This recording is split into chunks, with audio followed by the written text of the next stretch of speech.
countdown. Falcon 9 is in startup.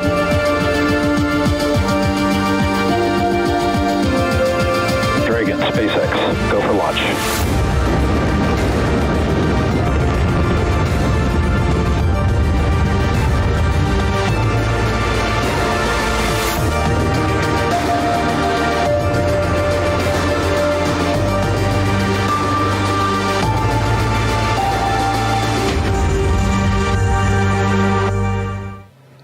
And we are back, showing you another live look of SpaceX's Falcon 9 rocket and Cargo Dragon here at Pad 39A at Kennedy Space Center.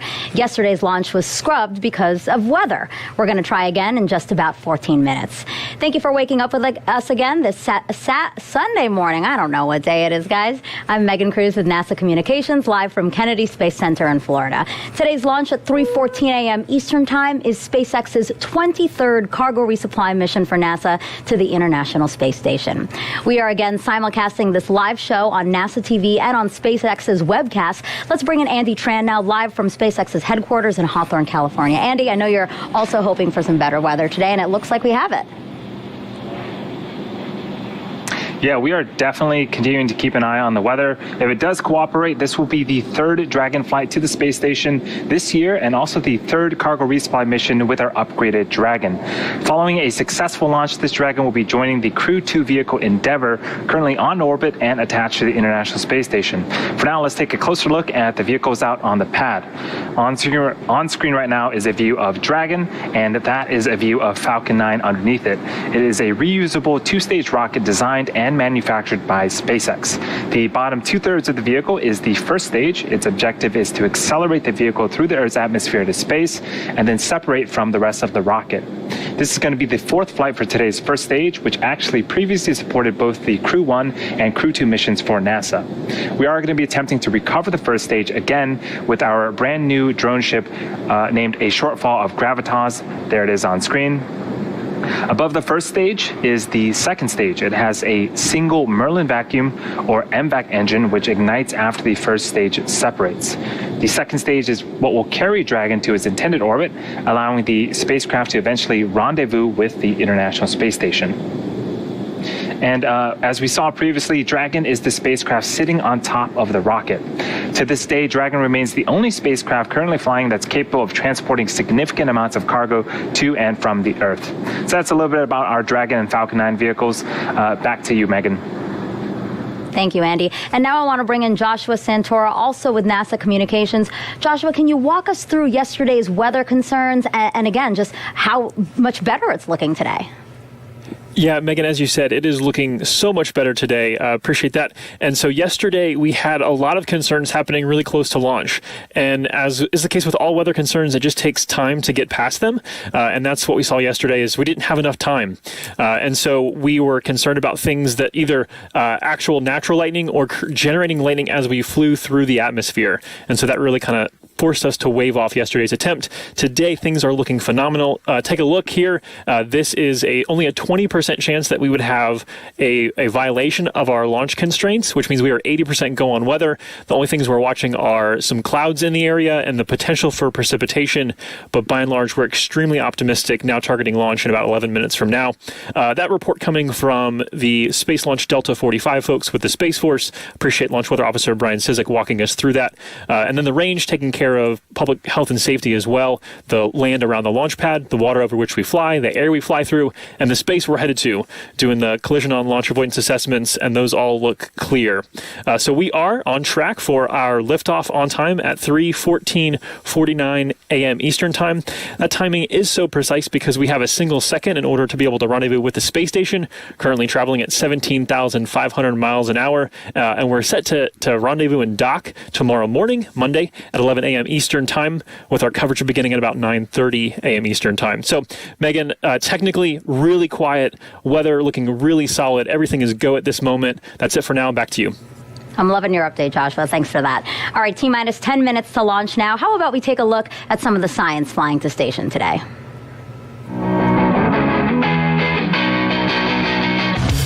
What do ants, plants, a remote implant, and brine shrimp all have in common? They're all part of investigations sponsored by the International Space Station U.S. National Laboratory, launching on SpaceX's 23rd Commercial Resupply Services mission. Moreover, these projects will be supporting the validation of the Faraday Research Facility, a new commercial research facility operated by Proxops that is flying on this mission and will provide additional avenues of experimentation for future investigators. Specifically, the Girl Scouts of Citrus, in conjunction with Space Kids Global, will launch 3 different student-led investigations, all evaluating the characteristics of living organisms in low Earth orbit. One experiment will examine microgravity's effects on ant behavior. Another will look at plant growth in space. And the last will explore how brine shrimp move and behave in the low Earth orbit environment. A team of researchers from Houston Methodist Research Institute is also launching an investigation on this mission that will utilize the Faraday Research Facility. This team has a long and exciting history of space-based R&D in areas ranging from nanofluidics to drug delivery technology development, rodent research, and advanced materials. These research projects have led the team to its latest investigation that will aid in the development of a tunable drug delivery implant. The implant can be remotely controlled to release specific amounts of drug, providing individualized treatment for patients on Earth.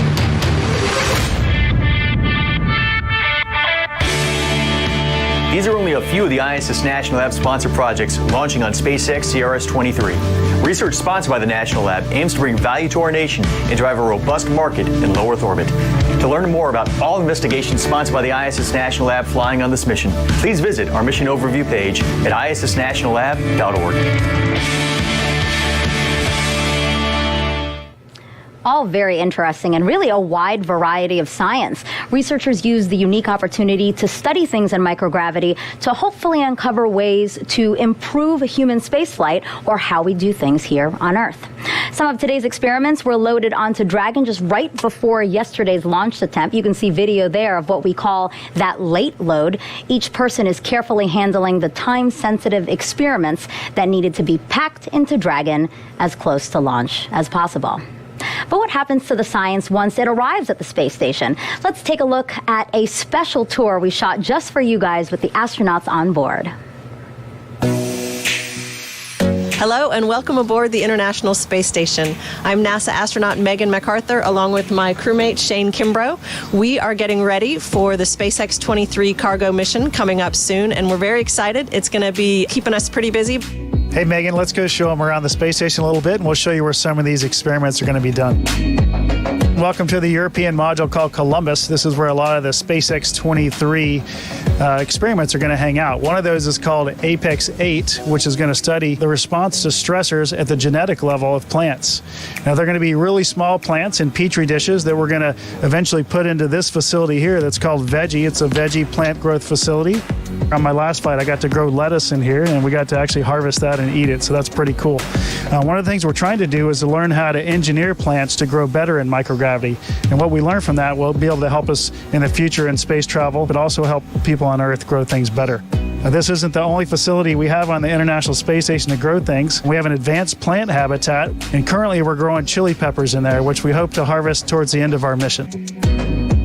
So now we're in the U.S. laboratory, which is called Destiny, and this is one of our main areas for conducting science on the International Space Station. One of the things that makes the International Space Station such a versatile research lab are the express racks. There's a couple of them right here over my head, and the cool thing about these is that it allows different researchers from around the world to send up their own payload, and the express rack provides the power and data, cooling, whatever that particular payload needs. One of the new facilities that will be coming up on SpaceX 23 cargo mission is called the Faraday Research Facility, and it's able to house 4 different experiments at once. 3 of them will house small organisms. The 4th experiment will be a medical experiment to look at remote-controlled delivery of medication. So that will be an interesting technology demonstration as well. And we'll be able to install that facility into one of our express racks here in the laboratory.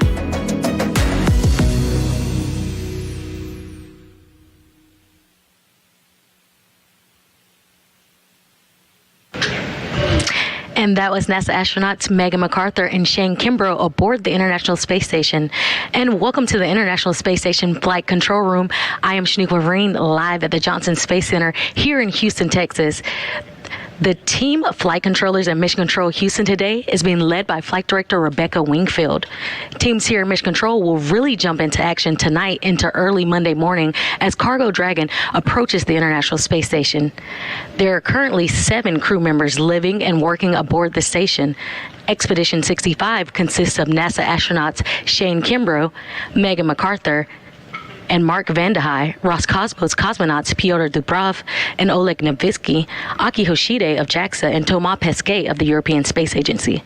As Crew Dragon approaches the International Space Station in the morning hours on August 30th, NASA astronauts Shane Kimbrough and Megan MacArthur will be monitoring the arrival from the station's cupola. Cargo Dragon will remain attached to the International Space Station for about 1 month before being packed up with critical science and supplies and will splash down in the Atlantic Ocean or the Gulf of Mexico for that science to be analyzed back here on Earth. Everything's still a go from here in Mission Control Houston, and we're looking forward to welcoming another vehicle to the International Space Station. So for now, we'll head back out to Kennedy. Megan?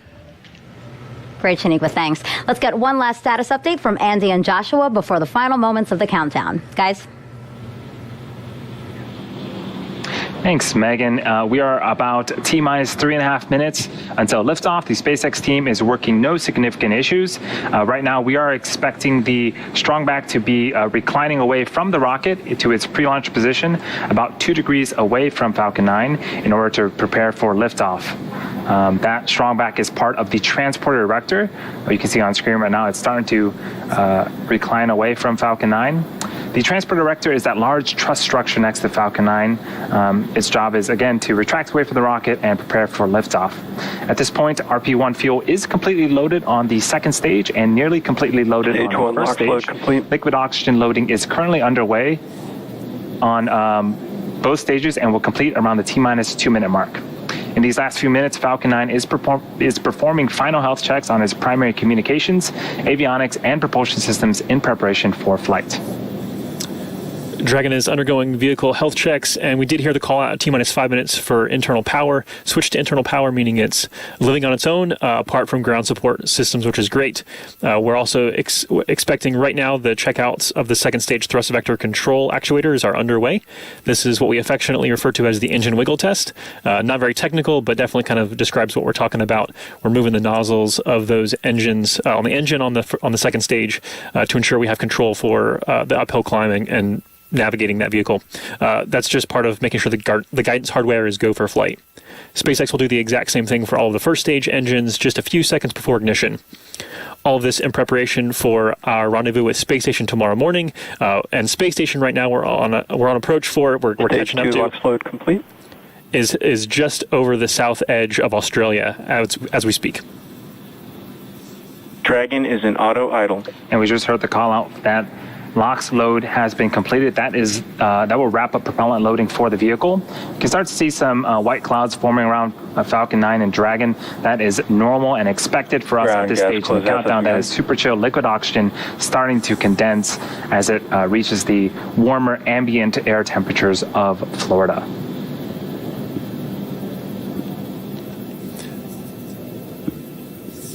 Through the rest of the countdown, we're going to hear a few call-outs, but by and large, we'll just listen in here and walk through as Dragon finalizes its preparations and the team verifies we're go for launch. Falcon 9's in startup. Dragon is in countdown.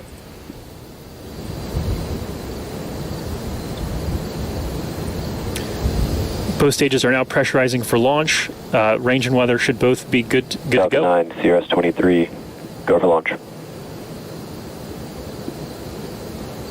That was the voice of the launch director verifying we are go.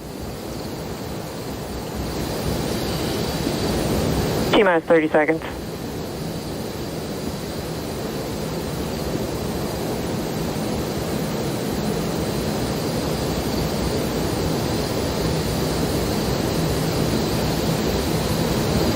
T-minus 15 seconds.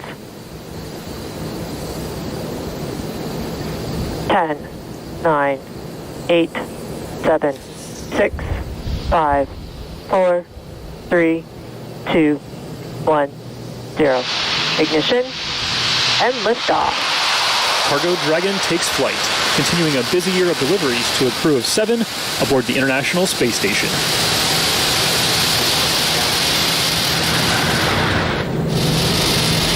Stage 1 chamber pressure is nominal.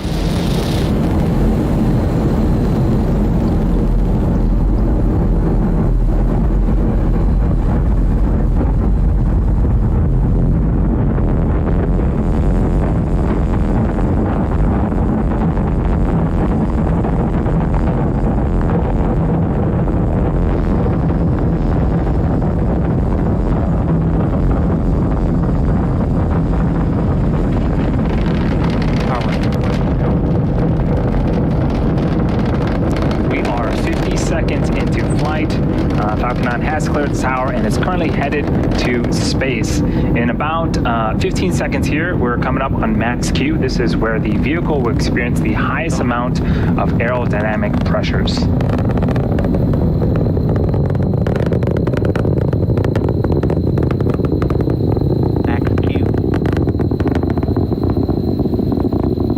And there was the call up for max Q. We actually throttled down the Merlin engines in preparation for that event. Coming up are 5 more events in rapid succession. Main engine cutoff, stage separation, first stage flip, second engine start 1, and then the boost back burn on this first stage will begin. Main engine cutoff, also known as MECO, is where all 9 M1D engines on the Falcon 9 first stage will shut down. This is followed by stage separation, or the separation of the first and second stages. From there, the first stage will flip to prepare for re-entry and landing a few minutes later.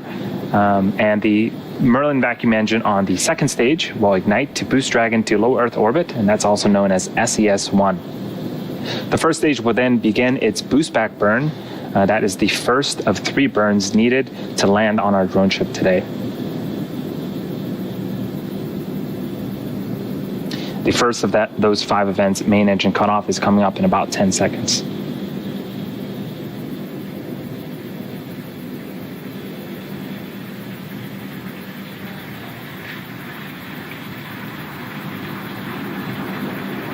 Main engine cutoff.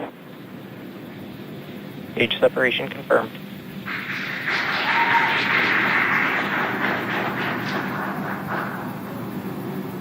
Invac ignition.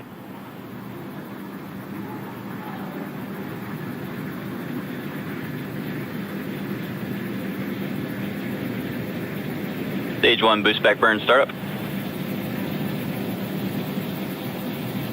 Okay, those were those 5 events. A lot happening on screen. Main engine cutoff, stage separation. The first stage performed a flip. Second stage on the right-hand side of the screen ignited its Merlin vacuum engine. And on the left-hand side of the screen, we're in the middle of that first stage boost back burn. Looks like we are getting some really cool views. Stage 1 boost back shutdown. Contrails being produced by the first stage. And that was the call out for the successful completion of our first of 3 burns on the first stage. So if you're just joining us, you're watching a live webcast of the 23rd Commercial Resupply mission to the International Space Station for NASA. This is SpaceX's 21st mission this year, and this is the cargo configuration of our Dragon spacecraft. Acquisition of signal at Bermuda. You might be interested to know, in order to get into space, the rocket has to do more than just go up. It actually has to go sideways really, really fast. At liftoff, gravity is pulling straight down the rocket, and as we ascend, we tilt the engines. That turns the rockets horizontally.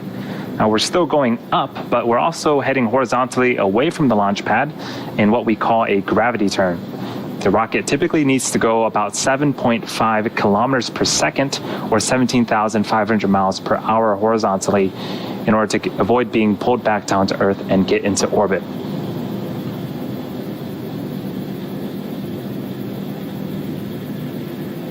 On screen again is the view of the Merlin vacuum engine on the second stage. On the opposite end of that engine is our Dragon. Next event for today's mission is the re-entry burn for the first stage. That's the second of 3 burns. This is where 3 of the Merlin engines will reignite, and this helps to slow down the stage as it re-enters the upper parts of the Earth's atmosphere. And that the beginning of that burn is happening in just under a minute. Seems like we've lost the video footage of the first stage. Hopefully we can get it back in order to see that re-entry burn. But on the bottom left-hand side of the screen is a speedometer of sorts tracking the velocity of the first stage. As we begin that second burn, watch for that speed to slow down, and definitely once we hit the denser parts of the atmosphere, we'll start to see the speed slow down quite significantly.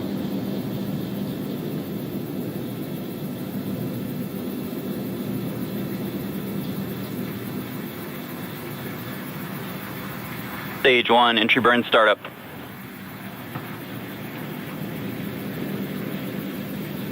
And there is the beginning of the entry burn. 3 Merlin engines have relit and are currently slowing down the first stage. Stage 1, entry burn shutdown.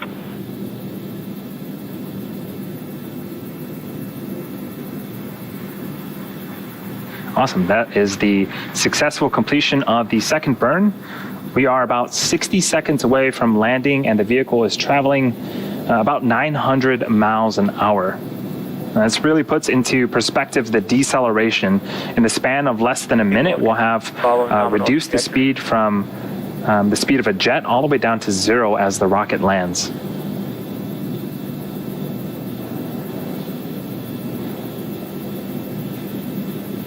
And again, this is our brand new drone ship, a Shortfall of Gravitas. This is going to be the first time that we are making a landing attempt on it, and it's currently perched out in the Atlantic Ocean waiting for that first stage booster to return to it.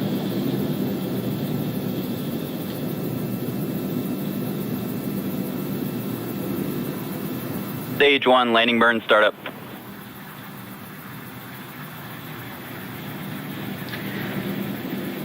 A single engine, the center engine, engine number 9, has relit in preparation for landing.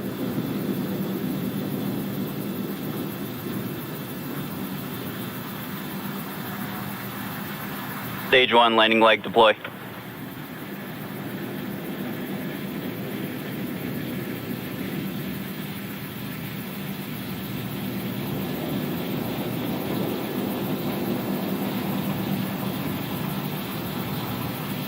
Stage 1, landing confirmed. And that is the 90th successful landing for an orbital class rocket, and the very first for our new drone ship, a Shortfall of Gravitas. That is a beautiful thing to see and a great way to start off today's mission. Next event coming up is for the second stage. The Merlin vacuum engine will shut off its engine in an event called Second Engine Cutoff, also known as SECO. And shortly after SECO, we'll be entering a coast phase and waiting for that confirmation of a good orbit.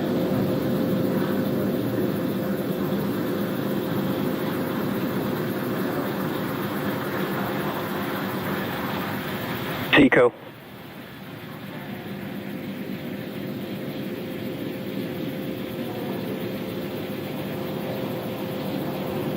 Nominal orbit insertion. And we did get confirmation of both SECO, second engine cutoff, and a nominal orbital insertion.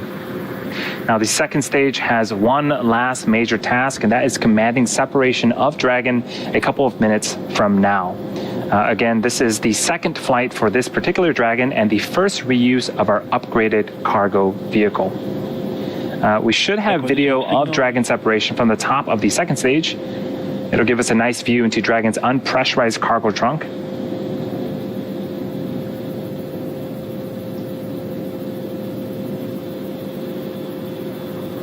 And And when this Dragon makes its way to the International Space Station, it will be joining the Crew 2 vehicle Endeavour, currently on orbit and attached to the International Space Station. It's going to be super cool to see 2 Dragons dock to the International Space Station once again. And again, for cargo, we will be delivering over 4,800 pounds of science, research, crew supplies, and vehicle hardware to the orbiting laboratory and its crew. This includes the brine shrimps and ants that we had talked about earlier in the broadcast. Now, the science and research being done in microgravity on the International Space Station has benefited our lives here on Earth for decades.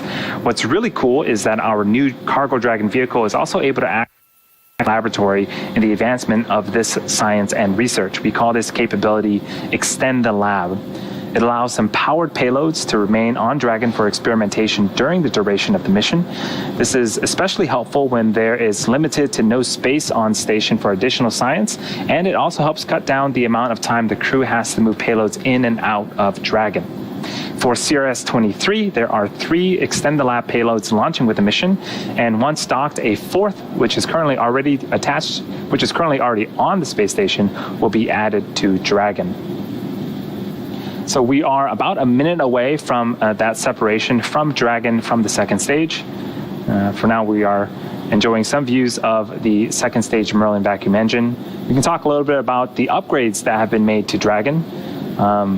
The first is solar arrays. Typically after separation, we wait for solar arrays to unfurl from Dragon. This upgraded Dragon has been redesigned, and the solar arrays has its panels built into the trunk section itself, providing power during flight and while on board the station. Another upgrade is how we dock. Before, we needed Dragon to be berth, which is where a robotic arm from the International Space Station reaches out and grabs Dragon and will attach it to the International Space Station. Now, Dragon can autonomously dock using a centerline camera and LiDAR, which is an acronym for Light Detection and Ranging. And so this autonomous docking sequence is what Dragon will go through in the short future as it continues to make its way towards the International Space Station. Separation confirmed. And that is a great view of Dragon separating from the top of the second stage.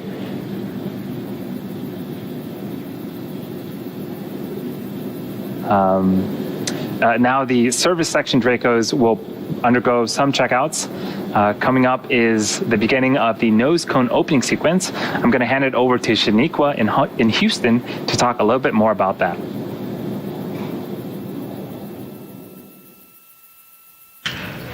Thanks, Andy.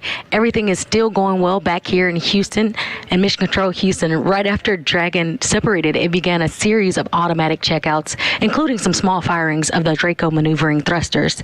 The next milestone is the nose cone deploy. The nose cone protects the docking hardware and rendezvous and tracking elements on top of Dragon during ascent. The nose cone deployed uncovers the 4 forward bulkhead thrusters, which Dragon will use for its major burn maneuvers to catch up with the space station. Once open, the nose cone will stay in that position until the very end of its mission, closing prior to re-entry to provide some additional protection to that same hardware during re-entry.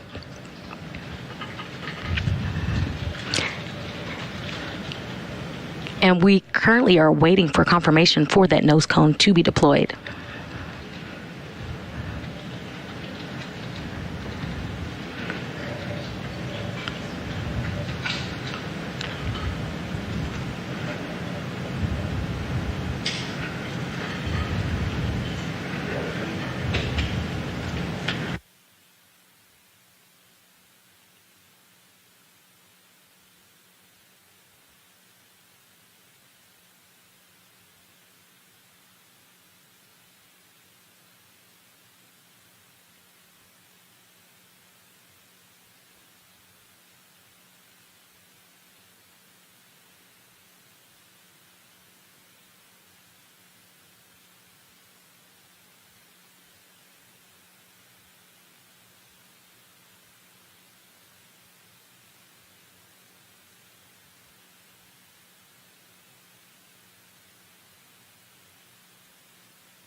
And if you're just joining us, we're in Mission Control Houston currently, and we're waiting for the confirmation of nose cone deploy for Cargo Dragon.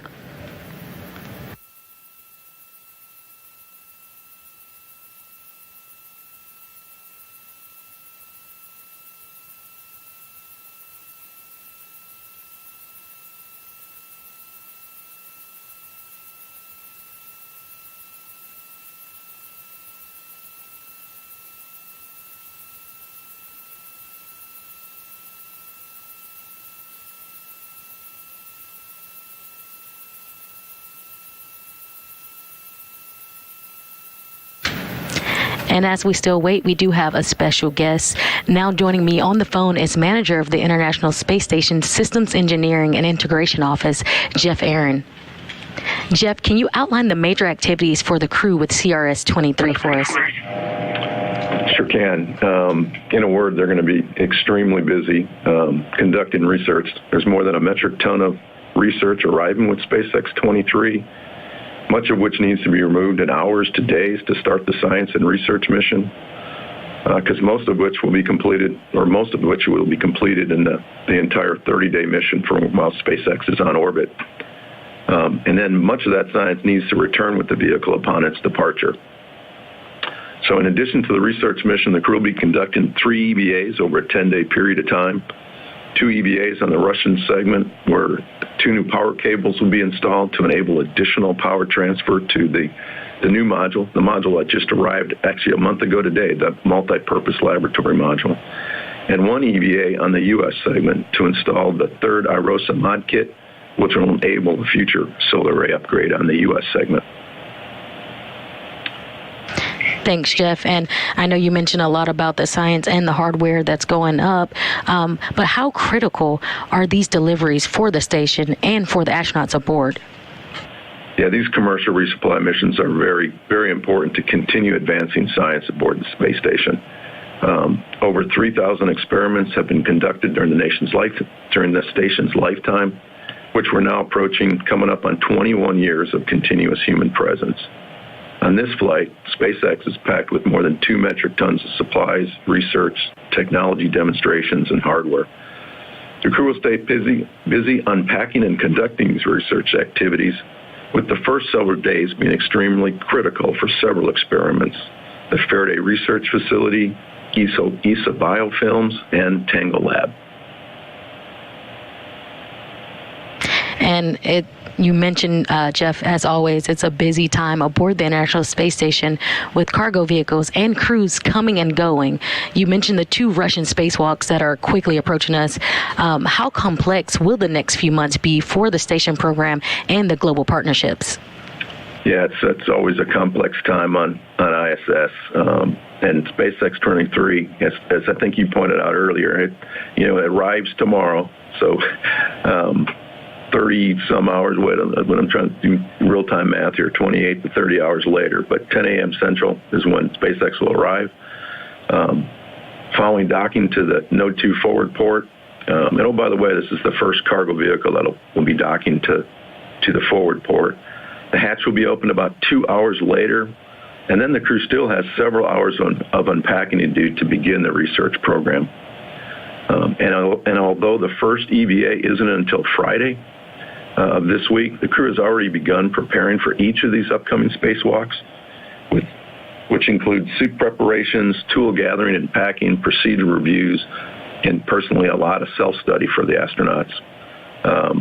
There will be 2 on the Russian segment, as you said, and 1 in the U.S. segment, all over a 10-day period of time. So it's a very busy time, but as I kind of said up front there, it's kind of like that every day on ISS. So very exciting times. Thanks, Jeff. All right. And thanks so much for joining us today. Back here in the International Space Station Flight Control Room, flight controllers are monitoring the systems on the station itself ahead of Dragon's arrival Monday morning. Once Dragon crosses that approach ellipsoid, which is the mythical sphere around the station, flight controllers here in Mission Control Houston will begin joint operations with the SpaceX teams in Hawthorne, California. NASA astronauts Shane Kimbrough and Megan MacArthur will be monitoring the approach and arrival of Dragon with a planned docking Monday morning at 10 a.m. Central Time, 11 a.m. Eastern. Once Cargo Dragon is docked to the station, MacArthur and Kimbrough will begin those hatch operations that Jeff mentioned. And between the International Space Station and Cargo Dragon, the hatches will be opened. Again, everything's still on track on the International Space Station side. So that'll do it for us here in Mission Control, Houston. Now back over to Kennedy. Megan?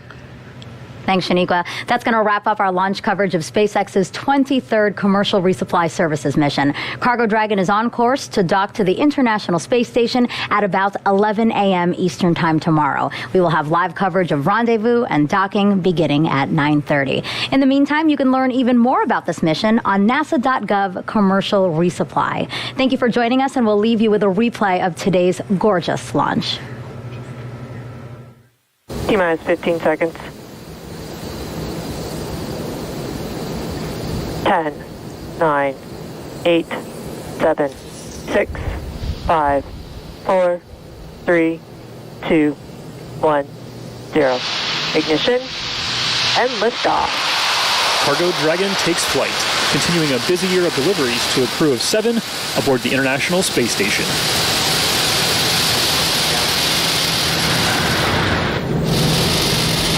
Stage 1 chamber pressure is nominal.